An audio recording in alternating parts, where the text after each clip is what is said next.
I've spent 25 years building Octopus into what is now quite a large group across 3 different industries. We employ more than 10,000 people, turn over about 15-16 billion pounds. I've learnt masses of lessons. I've been really fortunate, and if some of those lessons I can share with you, then hopefully that's helpful. But please keep the questions coming. It's real fun answering them. I think there's a really fundamental point, which is I think to deal with change well, you have to accept it. So if you resist change and it happens to you, it's very painful. But if you build a company from the bottom up, from a startup, you fail all the time. So adapting to different situations and to failure is something that just becomes part of your DNA. You become really used to it really quickly. And I think often the education system and large companies, they really fear failure and they really fear change, and that breeds a culture which can't adapt very quickly, and that's a real problem. I would say it is almost entirely nature. So I think entrepreneurs are born rather than bred. I think also what's key to it is your ability to adapt. So I think the world we live in today is changing quicker than ever before. So I think companies die or grow way faster than they have ever grown before. You take Octopus Energy as an example. If you go back 20 years, 90% of the entire UK energy market was owned by 6 companies, the big 6.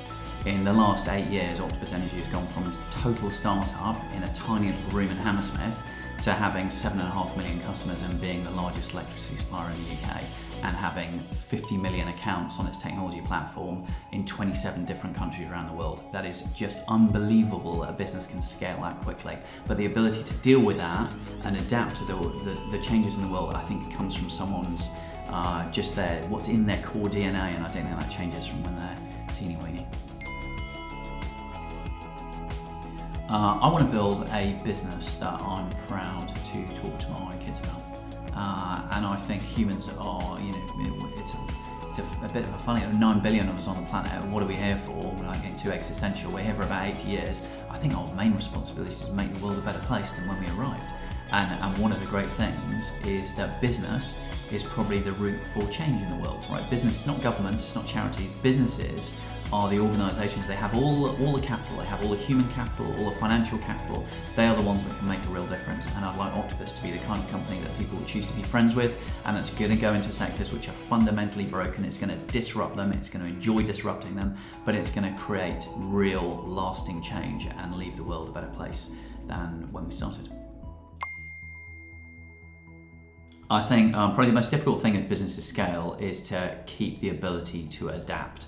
So adaptability is a function of any startup, and that's because that's what it has to do to survive. But as a business becomes larger, it becomes more slow moving, it becomes more bureaucratic, there's more governance, there's more process. And actually the way we've handled that within the group is when we build new businesses, we build them outside the mothership. So we build them in a different building, and they report to different people, normally to me, and that means they can run at a different pace and they can behave like a startup. I think most businesses are borderline sociopathic, so they're very selfish, they're very self-interested, and that normally comes from a massive focus on the bottom line and profitability, and that creates a very different culture. It creates a culture that normally employees don't want to be part of, they don't enjoy it. Customers normally don't enjoy being customers of those businesses, and actually the important point here is profitability does not necessarily lead to value creation. So if you're thinking about value creation, you need to think on a very different timeline. You need to think about the very long term. Profitability is normally a very short term game and creates a very different kind of behaviour in a company. I think the business world has changed. So I think historically, if you go back 10, 20 years ago, I think it was a trade-off. It was a trade-off between doing good and making lots of money. And I don't think that's true anymore. And you can just speak to young people. If you speak to young people and say, what kind of company do you want to work for? They'll tell you they want to work for a good company, and they intrinsically know what that means, right? The best companies will create massive loyalty from employees and from customers because of how they behave. And those are the companies, I think, when we look forwards 10, 20 years, they are the companies that will be really, really valuable. Most financial services companies are very short-termist, so they're focused on helping rich people get richer. What they don't do is address the mainstream population, and if you think about money is the #1 cause of mental health problems in the UK. People find it really difficult to engage with and to understand and to be able to live the life they should be living and want to live. Right? Think about the 2 things that really matter in your life. One is health, one is money. right? So when something goes wrong with you, I don't diagnose myself on Google. I go and see a doctor because I trust her and she'll diagnose me in the right way and she's expert. The same thing should be true in financial services with money. So you should see a coach. You should see someone who can help you live the life you want to live, and that requires a very long-term game, a big investment in people. Technology will not do it all, and that's a model most people are too impatient and don't want to build. We will, within the group, we'll stick to our knitting. Our knitting is the energy business and driving the transition globally, the energy transition globally, making green energy cheaper and faster for hundreds of millions of customers around the world. Financial services, and the part of the group that often people don't see, which is education. So we own 21 special needs schools on our balance sheet, and education is something we feel quite passionately about. We think it's broken. We don't think education is setting up young people to lead the lives they should be leading. And I think that needs to change, and I'd love Octopus to be at the heart of that. First thing I'd say, I'm not surprised, and I agree, it is pretty shocking stats. I would say there are lots of female role models out there, and it's good to go and talk to them. Ruth runs Octopus Money, Erin runs our ventures business, Kirsten Connell runs our first check fund. So there are women within the financial services ecosystem who you can talk to, but also from personal experience, when I set Octopus up age 25, I didn't know anything about pretty much anything. And so the idea of me raising money from a VC would have been ludicrous. There's no way they would have given me any money. So you look for a different route. We raised money from the Yellow Pages. We spent 9 months cold calling people from 9 o'clock in the morning till 5 o'clock at night. And that was backbreakingly difficult, but in hindsight it knocks any softness or entitlement out of you, and it forces you to go down a route out of necessity that's different to everyone else. So I would say go try some different routes, go and try some high net worths, try some friends, try some family, and don't raise lots of money because it puts a real noose around your neck. It's very difficult to scale a business if you've raised lots of venture money. I think the first bit of advice is set very clear, very smart objectives. So often there's kind of the miss between how the employee thinks they're doing and how the manager thinks they're doing. That's normally down to you haven't set very clear objectives for that individual, and therefore it's a bit painful. The second point is make sure when you're hiring people, you hire as much for the how, so values and behaviours, as you do for someone's functional ability.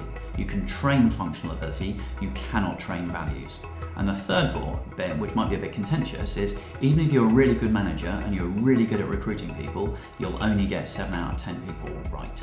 So that means every 10 people you hire, 3 will be wrong and you'll need to let them go. And you should do that really quickly because it changes the dynamic within the team, it changes how you enjoy your own work. It's never good for them, it's never good for you, it's never good for the business. So turnover of staff is not necessarily a bad thing. I would say 3 things. I'd say put incentives in place that encourage people to be very long-term investors in businesses. Our problem as a society on an individual basis and a corporate basis is we are so short-termist. You cannot build a really special business in months or even years. It takes decades. So I incentivize people to invest for the very long term. The second incentive should be the allocation of capital and direction of capital to smaller companies. Smaller companies are the engine of growth for the UK economy, whether it's job growth, whether it's innovation. Entrepreneurs are the agents of change in the world we live in, and they should be encouraged as much as possible. And the third bit I try and get a handle on is the education system. The education system is fundamentally flawed. If you took a person out of Victorian times and you took them anywhere in the world and you showed them what the world was like today, they would you'd blow their mind with how much it's changed, unless you put them in a school, in which case it will be pretty much exactly what they'd experience as well. That is ridiculous that that's the world we live in. Our education just has not adapted, it's not created children that are going to lead successful lives, and that's as true for their mental health, their physical health, and the skills they bring to the workplace and the attitude they bring. It's just wrong, and someone needs to change that. Right at the very beginning, we partnered, 2 things I do differently. We partnered with large companies, and we partnered with large companies because we were teeny weeny and we thought partnering with a big company would be helpful to us because they were big and powerful and we were small and weak. Turned out that wasn't true because actually large companies have change in management teams, they change direction, they're quite political, they're quite slow moving, and that was frustrating. We had to learn that lesson a few times. But probably the biggest mistake is when you hire the wrong kind of person, and that's always from a values perspective. Even if they are functionally the most capable person you've ever hired, if they don't share your values and they don't share your behaviours, they must not work at your company. They'll become like I think people are radiators or drains. They'll become the ultimate drain. They will drag everyone else down. It will not be enjoyable going to work. And I now have something called the diary test. When I look through my diary and I've got a one-to-one with someone and I see it's someone that makes me groan, if they make me groan, then they probably shouldn't work here, because hopefully I'm not going anywhere. And you don't need to work with people like that. Part of the joy of building a business is you're surrounded by like-minded people and you do something special together. It's about this connection, it's about feeling something. And if you hire the wrong kind of person, you just never get that. I think all entrepreneurs accept risk because when just by definition of leaving an employed job and going out on your own is extremely risky. I think the key to entrepreneurs I've been running Octopus for 25 years, and I hope I'll still be running it for 50 years, but I've become very comfortable making mistakes and things failing. So my tolerance for risk is extremely high. I don't mind building businesses and losing millions of pounds, because I know for every successful entrepreneur's journey will be littered with failures. If you look at Musk, you look at SpaceX, you look at Microsoft, you look at Amazon, all these businesses have failed many times. And it's the learnings from those failures and how you apply it back to your core business that allows you to scale and build something that's really special. I wouldn't worry about not knowing where to start. I didn't know where to start either 25 years ago. I'd say the biggest thing is to make the decision and to get on with it. Right? And when you start a business, your direct family and your very close friends will tell you it's the best idea ever and it's going to be amazing. That's never reality. What you should do is resign, start your business, and see if you can get total strangers to pay for your product or service. You can just take a 2-week holiday from your normal job and see if people will actually pay you for it, and that'll be the best indication of whether you've got something that's worth building and scaling.